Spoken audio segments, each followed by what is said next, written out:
but were deadly archers. The pride of place went to his elite band of 10,000 immortals. The immortals were the cream of the Persian army. They were recruited as an elite. The term immortal was the Greek one, which they used because they believed that every time one of the 10,000 was killed, instantly in reserve, there was another guy waiting just to step into his place.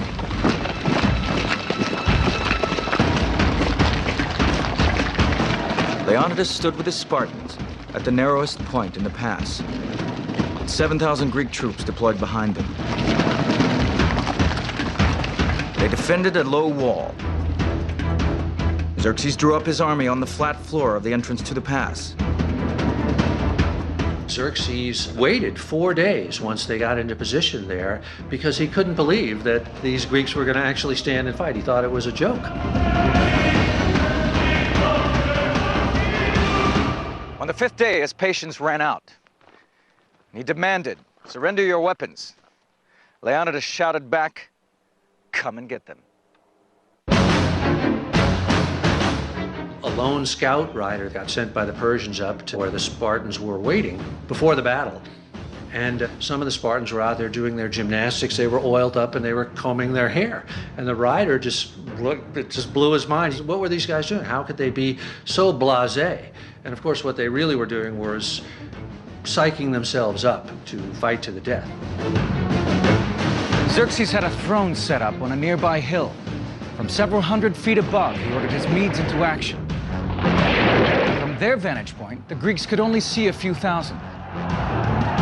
This was merely the advance party for a force of 10,000 Medes, which wound round behind the mountain. Leonidas held back his Spartans and ordered the Greek troops forward.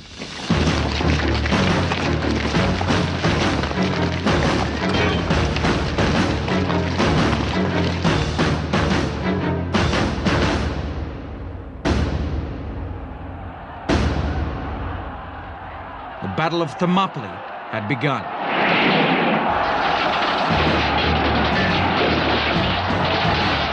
It would not be the walkover that Xerxes imagined. August 480 BC, the Greek army led by King Leonidas and 300 Spartans is facing a Persian army of 250,000 men. The Persian king Xerxes watched in disbelief as 700 Greek troops formed up at the valley entrance. They lined up in a phalanx formation. The phalanx was a forest of spears. The commander would signal for the push, the rear ranks pushing forward and pressing their shields against the backs of the men in front, and you pushed against the forces opposing you and literally tried to shove them backwards and drive them off the field.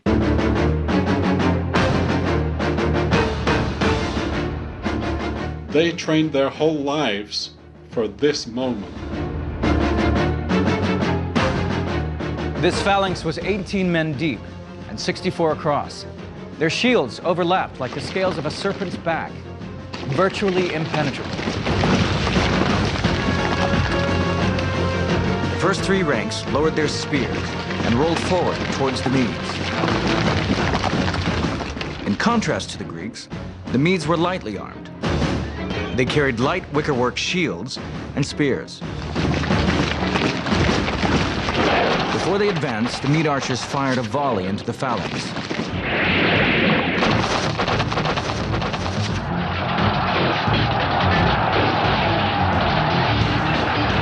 Leonidas sent in more Greeks to reinforce the phalanx, pressing their weight into the backs of their fellow troops. Volley after volley of arrows filled the sky. The Greek infantry had a 3-foot shield. The shields were bronze-faced with maybe 2 inches of oak underneath that. So if you want to think of that as a kitchen cutting board, and how hard you can whack a cutting board with a battle axe if you break it. As the Greeks began to tire, Leonidas sent in his Spartan warriors. They advanced in a phalanx formation as the exhausted Greeks ran back. As they would advance, they would be talking to each other and inspiring each other, encouraging each other to advance while these other people are advancing towards you. I mean, as each step got closer and closer, the terror must have been unbelievable. The highly trained Spartans slaughtered all in front of them. The Medes saw that their own weapons were useless, and in desperation began grabbing at the Spartan spears. And now the Spartans drew the Xiphos, and the real butchery began.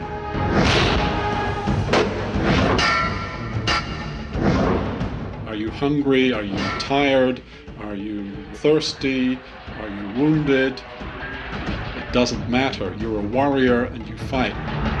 The confined space made it impossible for the Persians to take advantage of their superior numbers. They could not pack enough men into battle against this unrelenting killing machine. Combat in those days was all hand-to-hand. Nobody shot anybody. No smart bombs came in. If you were going to kill the enemy, he was going to be right in your face and trying to kill you. Wave after wave of Xerxes' warriors perished as they tried to penetrate the Spartan shield wall. Leonidas joked, "Xerxes has plenty of men, but no soldiers." But the Spartans took casualties as well. The Spartans had a method for identifying their dead, many of whom were battered beyond recognition. They would take a twig and put their mark at either end. And they'd break it in half.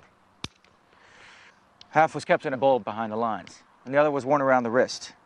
So there you have the ancient equivalent of a dog tag.